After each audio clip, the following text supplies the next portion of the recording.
അപ്പം മക്കളെ ഇതെന്താ നിങ്ങൾ വിചാരിക്കില്ല, ഇത് ഉഴുന്നുവട കേട്ടോ. ഇതിൻ്റെ ഷേപ്പൊന്നും നിങ്ങൾ നോക്കണ്ട കേട്ടോ. നല്ല ക്രിസ്പി ആയിട്ടുള്ള പെട്ടെന്ന് ഉണ്ടാക്കാൻ പറ്റുന്ന ഒരു ഉഴുന്നുവട കേട്ടോ. അപ്പം നമ്മൾ ഉണ്ടാക്കാൻ തുടങ്ങുക. അപ്പം നമ്മൾ ഉഴുന്ന് ഒരു 3 മണിക്കൂറൊക്കെ കുതിർക്കാൻ വെച്ചിട്ടുണ്ട്. അത് കഴുകി വൃത്തിയാക്കിയിട്ടുണ്ട്. ഒരു മിക്സിൻ്റെ ജാറിലേക്ക് ഉഴുന്നിട്ട് കൊടുക്കുക.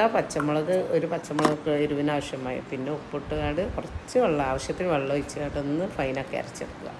അതിന് ശേഷം നമ്മൾ ചെറിയ ഉള്ളി ഒരു 5-10 ചെറിയ ഉള്ളിയൊക്കെ ഉണ്ടാവും, പിന്നെ ഇഞ്ചി വെളുത്തുള്ളി പിന്നെ കറിവേപ്പിലൊക്കെ ഇട്ടുകൊണ്ട് മിക്സ് ചെയ്തിട്ട് ചൂടായ എണ്ണയിലേക്ക് നമ്മളെന്തിട്ട് ഈ ഒരു ഷേപ്പൊക്കെ ആക്കിയാണ് ഇട്ട് കൊടുത്ത് ഇവിടെ രൂപത്തിലൊക്കെ വന്നിട്ടുണ്ട്. അത് നിങ്ങൾ നോക്കണ്ട, എന്നാൽ അടിപൊളിയാണ്. നമ്മളെ ചൂട് കട്ടൻ ചായക്ക് ഒപ്പം കഴിക്കാൻ പറ്റിയ അടിപൊളി സ്നാക്സാണ്. എല്ലാവരും ട്രൈ ചെയ്ത് നോക്കട്ടോ.